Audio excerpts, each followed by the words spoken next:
అదానీ ఒకరు. దేశంలో అత్యంత సంపన్నుడు కూడా. అదానీ గ్రూప్ అంటే ఒక బ్రాండ్. దేశవ్యాప్తంగా ఆయన వ్యాపార సామ్రాజ్యం వేగంగా విస్తరించింది. గతంలో హిండెన్బర్గ్ అదానీ గ్రూప్ పై బాంబ్ వేస్తే ఇప్పుడు ఏకంగా అమెరికాలో అదానీపై కేసు నమోదవటం యావత్ ప్రపంచం ఒక్కసారిగా షాక్కి గురయ్యేటట్టు చేసింది. దీంతో స్టాక్ మార్కెట్లో అదానీ షేర్లు భారీగా పతనమయ్యాయి. అసలు అదానీ ఇష్యూ ఇప్పుడు రాజకీయంగా పెను దుమారం రేపుతోంది. బీజేపీ కాంగ్రెస్ మధ్య మాటల యుద్ధం సాగుతోంది. ఇంతకీ అసలు ఏం జరిగింది? అదానీపై యుఎస్లో ఎందుకు కేసు నమోదైందనే విషయంపై వాచ్ ది స్టోరీ.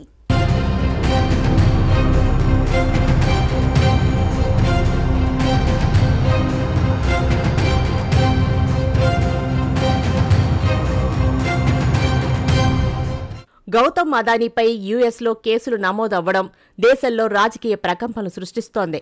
ఇదే అదునుగా భావించిన కాంగ్రెస్కు మరో ఆయుధం దొరికినట్టయింది. బీజేపీపై తీవ్ర విమర్శలు చేయడంతో ఇరు పార్టీల నేతల మధ్య డైలాగ్ వార్ ఓ రేంజ్లో సాగుతోంది. అసలు ఇంతకీ అదానీ చేసిన మోసాలపై కాంగ్రెస్ ఎందుకు వీరావేశం ప్రదర్శిస్తోంది? రాహుల్ గాంధీ అయితే దేశ సంపదను కొల్లగొడుతున్న అదానీని అరెస్టు చేయాలని డిమాండ్ చేశారంటే మ్యాటర్ ఎంత సీరియస్ ఇష్యూనో అర్థమవుతుంది. అమెరికాలో నిధుల సమీకరణ కోసం $25 కోట్ల అంటే ఇండియన్ కరెన్సీలో దాదాపు 2100 కోట్లు లంచంగా ఇచ్చేందుకు ప్రయత్నించారనే విషయం బయటకు రాకుండా తొక్కిపెట్టారని ఆయనపై అభియోగాలు నమోదయ్యాయి.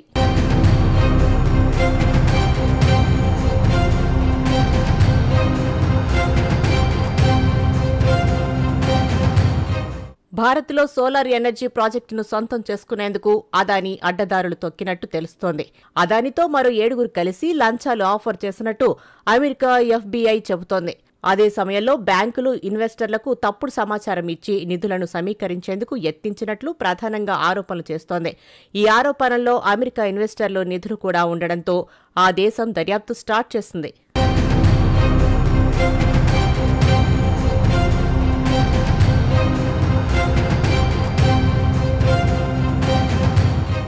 చైర్మన్ గౌతమ్ అదానీ అమెరికన్ ఇన్వెస్టర్లను మోసం చేశారని, ప్రభుత్వ అధికారులకు లంచం ఇచ్చారని US securities and exchange commission ఆరోపించింది.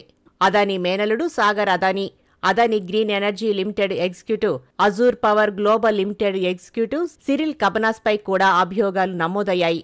మొత్తం 7 ఈ కేసులో నిందితులుగా చేర్చినట్టుగా తెలుస్తోంది. వైర్ మోసాలు, సెక్యూరిటీల మోసానికి పాల్పడేందుకు ఈ వ్యక్తులు కుట్ర పన్నారని ఎస్ఈసీ అభియోగాలు మోపింది. ఈ ఆరోపణలు $1 బిలియన్ విలువైన కాంట్రాక్టుకు సంబంధించినవి.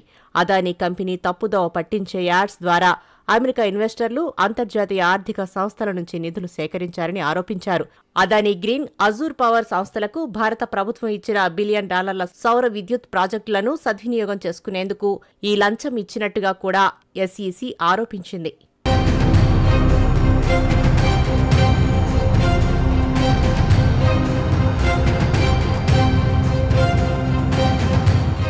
ఫెడరల్ సెక్యూరిటీస్ చట్టాల్లోని యాంటీ ఫ్రాడ్ నిబంధనలను ఉల్లంఘిస్తున్నారని ఎస్ఈసీ కంప్లైంట్లో తెలిపింది. ఈ కాంట్రాక్టు సమయంలో అదానీ గ్రీన్ యుఎస్ ఇన్వెస్టర్ల నుండి $175 మిలియన్ పైగా అంటే మన కరెన్సీలో 1450 కోట్లు సేకరించింది. మరోవైపు న్యూయార్క్ స్టాక్ ఎక్స్చేంజ్లో అజూర్ పవర్ షేర్లు ట్రేడ్ అవుతున్నాయి.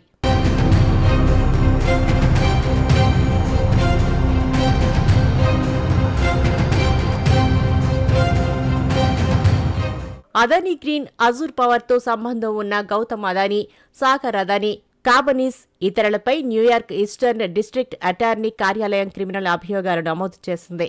ఫారిన్ కరప్షన్ ప్రాక్టీసెస్ యాక్ట్ను ఉల్లంఘించి లంచం ఇవ్వడానికి కుట్ర పన్నారనే అభియోగాలు ఉన్నాయి. 2020 నుంచి 2024 మధ్య అదానీ, ఆయన సహచరులు భారత ప్రభుత్వ అధికారులకు $250 మిలియన్ పైగా లంచాలు ఇచ్చారని అధికారులు చెబుతున్నారు. లంచం ఇవ్వడం వెనుక ఉద్దేశం సోలార్ పవర్ ప్రాజెక్టును దక్కించుకోవడమేనని అంటున్నారు. ఇది వచ్చే 20 ఏళ్లలో $2 బిలియన్ పైగా లాభాలను ఆర్జించగలదని అంచనా.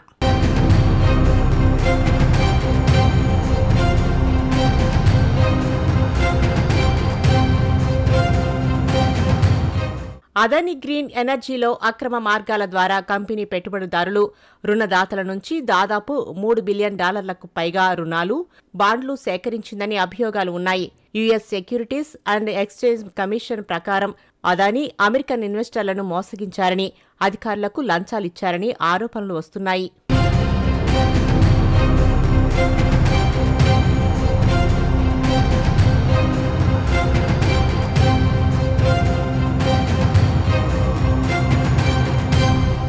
అదానీ సంస్థలు మోసాలకు పాల్పడ్డాయని ఆరోపిస్తూ ఓ హై ప్రొఫైల్ కంపెనీ 2023లో విడుదల చేసిన రిపోర్టుతో అదానీ గ్రూప్ కంపెనీలపై నీలినీడలు కమ్ముకున్నాయి. ఈ ఆరోపణలను అదానీ ఖండించినప్పటికీ మార్కెట్లో అదానీ గ్రూప్ కంపెనీల షేర్లు కుప్పకూలాయి. ఈ కేసు ఇప్పుడు అమెరికాలో పెద్ద కార్పొరేట్ మోసం, అవినీతి కేసుగా మారిందని అధికారులు అంటున్నారు. భారత అధికారులకు లంచమిచ్చి అమెరికన్ ఇన్వెస్టర్లను మోసం చేసినట్టుగా ఆరోపణలు వస్తున్నాయి.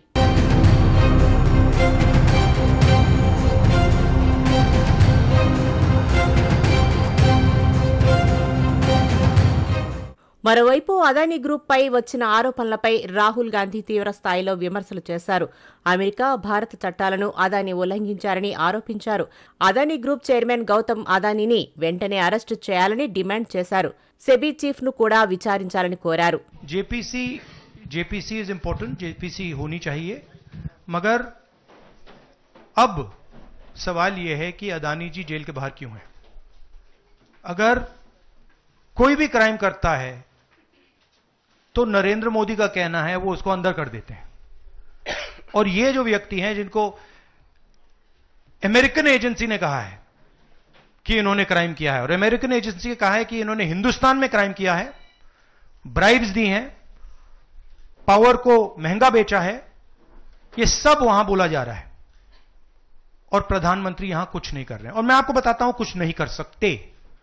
अगर वो करना भी चाहें वो नहीं कर सकते हैं, क्योंकि वो अदानी जी के कंट्रोल में है। ये मेरा मेन मैसेज देश को ये है, जेपीसी है, अदानी जी के अरेस्ट है, मगर मैं जनता को कहना चाहता हूं, आप नोट कीजिए, स्कैम किया है 2000 करोड़ रुपए का, मगर मैं आपको गारंटी देके कह रहा हूं यह व्यक्ति ना अरेस्ट होगा, ना इस पे इन्वेस्टिगेशन होगा, क्योंकि प्रधानमंत्री इसके साथ जुड़े हुए हैं। తమ గ్రూపులపై వస్తున్న ఆరోపణలు అదానీ గ్రూప్ ఖండించింది. న్యాయపరంగా ముందుకు వెళ్తామని తెలిపింది. అమెరికా ప్రాసిక్యూటర్లు చేస్తున్న అభియోగాలు నిరాధారమని కొట్టిపారేసింది. పాలనా వ్యవహారాల్లో పారదర్శకత విషయంలో అదానీ గ్రూప్ ఎప్పుడూ అత్యున్నత ప్రమాణాలు పాటిస్తుందన్నారు. ఎంప్లాయీస్ ఆందోళన చెందాల్సిన అవసరం లేదని భరోసా ఇచ్చింది.